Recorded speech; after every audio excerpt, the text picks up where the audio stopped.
What's up, gang? I've been pretty busy and I haven't had much time to edit. I've been down in my basement down here. This is my little storage area where I always come and find goodies. I cleared out an area so that I could work and we could film. I got this workbench here at Harbor Freight for like 77 bucks plus tax on sale. I think it's normally like 129. It's pretty nice. And I got the turbo, which let me move around here. 1 second. So we have the turbo at my house now, and this is another reason why I needed to make some space down here in the basement. Uh, the guy got it real cheap. I think maybe he had 50 bucks in it or so, and the amp that's in the bottom I think is an audio amp, and it is toast. And there's still somehow something wired to it, even though I cut everything. I don't understand. But there may be some wiring underneath it that I don't know about. But I need to pull it out, and it needs a lot more work. But basically, he didn't want to put enough money into it to even afford the board work that I did, and just even swapping soundboards out. He didn't want to pay that much. He was hoping it'd just be a $75, $100 quick fix. So he just gave me the game instead. So what I'm gonna do is we have this nice area here to work on, and I have plenty enough room. I'm just going to pull it out and clean it up and probably rewire it, repin all the connectors. I've already gone through the monitor. It looks pretty good, and basically get it 100%. And I'll do videos of it the whole way, and then probably sell it at Mo Game Con this year in August if I get done with it in time. And either that or I'm going to end up with a whole collection of these little cabaret games down in the basement, which wouldn't be bad either. The other thing I'm working on is I got a little monitor station here. I have, this is my power brick or power source. Basically, this is what is in the bottom of an arcade game. You have AC coming in the back, over to here. You got your fuses, your transformer, an on and off switch. We have a power supply. I also wired in an extra outlet over there. This guy is mobile. All I have to do is just unplug it. And I do have it kind of zip tied in over here, but that's just the power cord, which unhooks, and I can take it somewhere else and plug another power cord into it. Not a big deal. But that's how I'm running my AC to the monitor. And then let me back out here.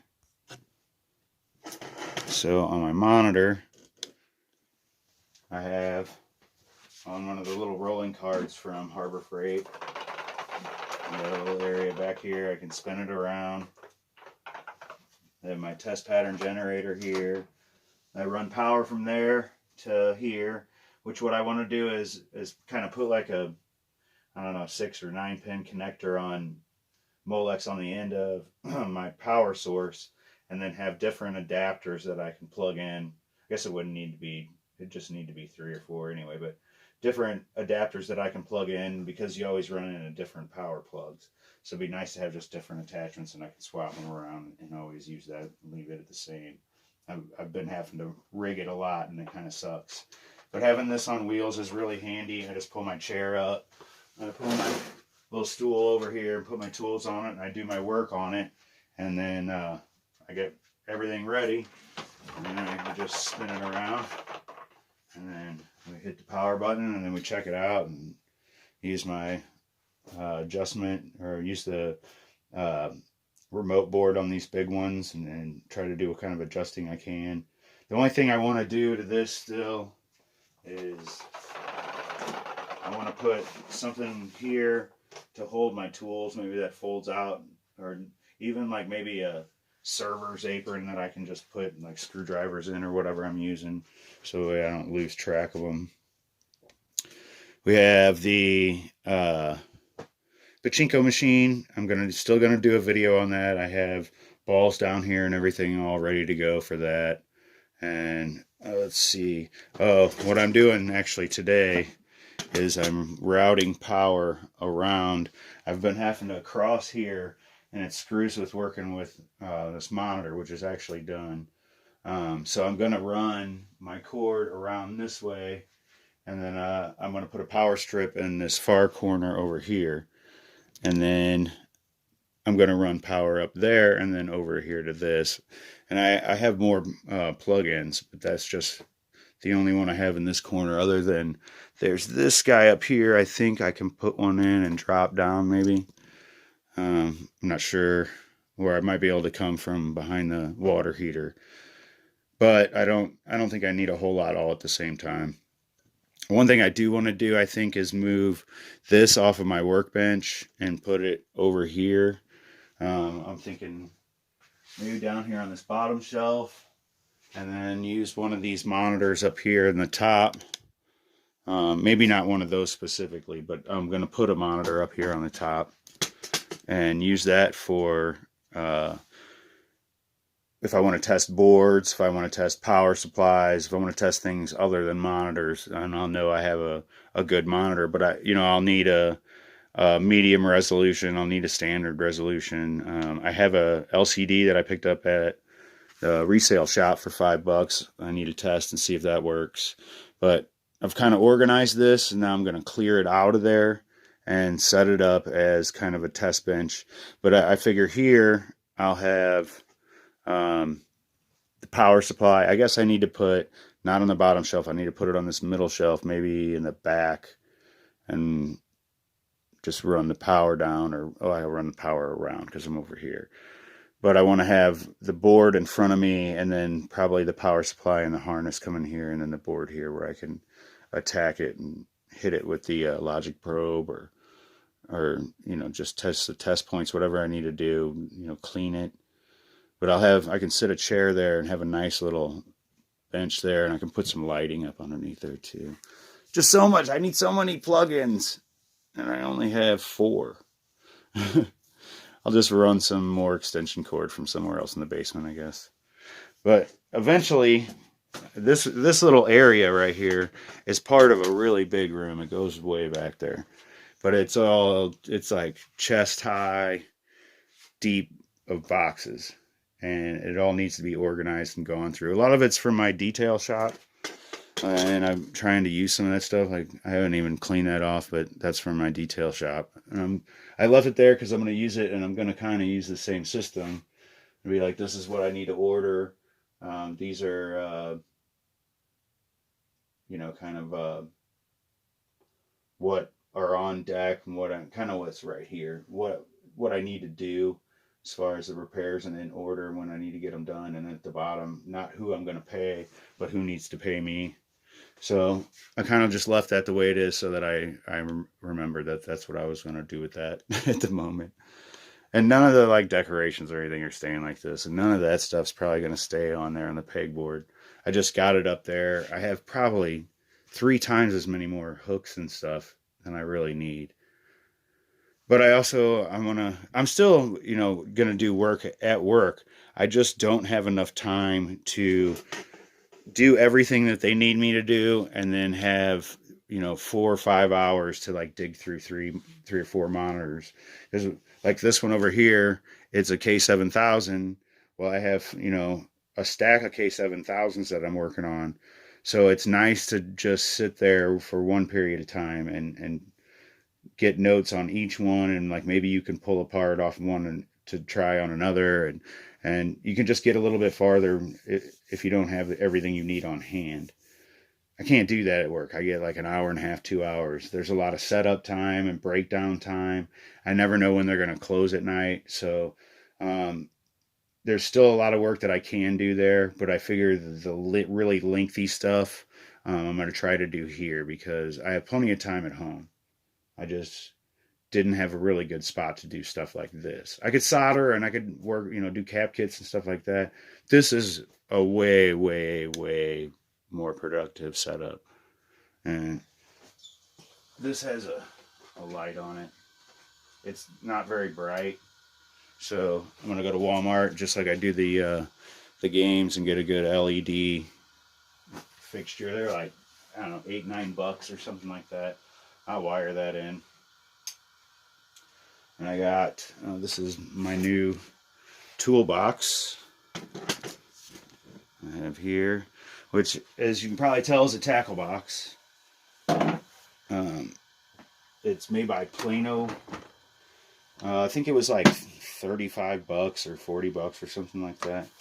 But I really like it. It's perfect. We've got all my tools up here. It's still a pile of shit and hard to go through, but it was way easier than what I was working with before, which was just digging through a bag and I couldn't see what I was looking for. You got little containers up here. I just put stuff in here that I get all the time. Charger cords, a lighter if I need to smoke. I got over here pens and pencils, another charger cord. We got a mini socket set in there. In here I got some bits, my little tweezer thing, extra phone battery. Just knocked it all around. But I put my TPG in there too. And this folds down. I use this kind of as a tray for hardware and stuff if it's next to me so I don't lose screws. But it's got 3 pretty big containers. There's one a little bit more expensive than this that has waterproof containers, I guess for fishing and stuff. This one I just got odds and ends and all kinds of craziness. And then I'm going to put, I think mostly common capacitors in here, or I'm going to take all the dividers out and put actual cap kits in there for the common monitors that I run across, which is probably a better idea than random caps. But I really like that thing. Alright, let's look at the bench, and then I'll wrap this up.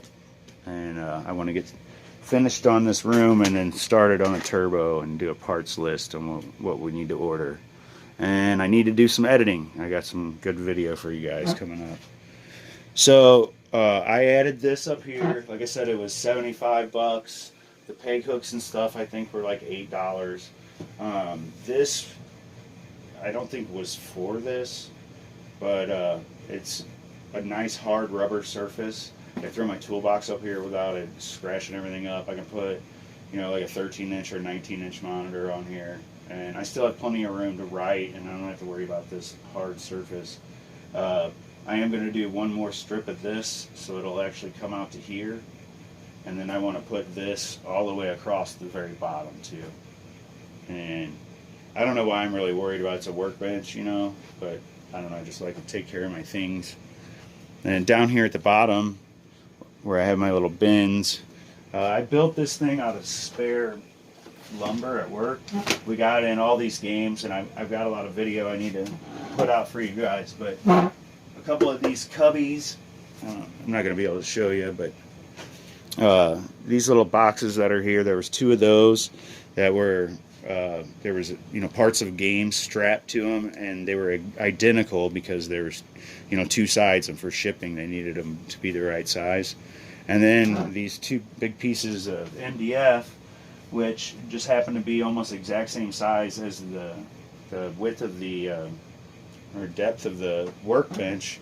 There was 2 of them, and they were kind of triangles, so I just put them together and put some brackets on them, and then I put one of the little boxes in the back and one here, and I was able to put 4 of my little bins up there just for a little bit of extra storage, because there was a lot of headroom with what I had in here that wasn't being used. And I don't know that I'm really going to use that. I'm trying to use what I have, I think. Trying to be crafty. And I think that's about it for that guy. Oh, it does have it has a light up here, and then it has a 3 outlet strip on the side over here, which I put another little 3-pronger on just because I was charging on my devices a minute ago. But I don't recommend overloading it like that. But like I said, I'm not going to be running all that crap at the same time, so I need to figure out a solution to turn one strip off and another one on or something. But yeah, I'm going to attack this tonight, put my power around there so that it's not in the way, make it look a little bit better than just this gnarly stuff over here. And then we're going to get to the turbo. And I'm going to do other things down here. Like I said, we're going to get on the pachinko machine and But this one definitely I want to at least get in, get it cleaned up. Let's pull the audio amp on it, check that out, see what parts are on there. I seriously doubt if there's a rebuild kit, but we can just order the parts. And let's see what we can get it looking like before we start. And then we'll have like a episode 1 and do like John's Arcade used to do back in the day, where he used to every weekend do a little bit on his game. Not that I'm copying him, I just want to use that style so that I'll keep working on it and I won't forget. But thanks for watching, guys. And like I said, I have been hard at work. There is plenty of footage to come. I've been using multiple cameras for the same videos. I have a new editor on my computer, so hopefully things will look a little bit better. And I think that's about it. I think you're caught up. But yeah, I think that's it. So thanks for watching, and we'll see you it'll probably be a couple days before I get done with the next video, because I'm finishing this tonight and then we'll edit tomorrow. All right, see you next time. So these two right here are going to be ground and 5 volt. So what do we get here? Did I not turn the game on? I didn't turn the game on. I guess that would help. Hang on. Here it is, a nice little trade. The person I traded got what they wanted, I got what I wanted, and a pretty good deal on it too. Super hang on. What I want. That comes later. Yeah. Okay. It's on fire. Whoa. Lots of smoke. Well, that's bad. Yeah, well, thanks for watching. When you take care of people, people take care of you in this community. That's the truth. So everyone, please remember that. Even if we're competitors, we're not enemies.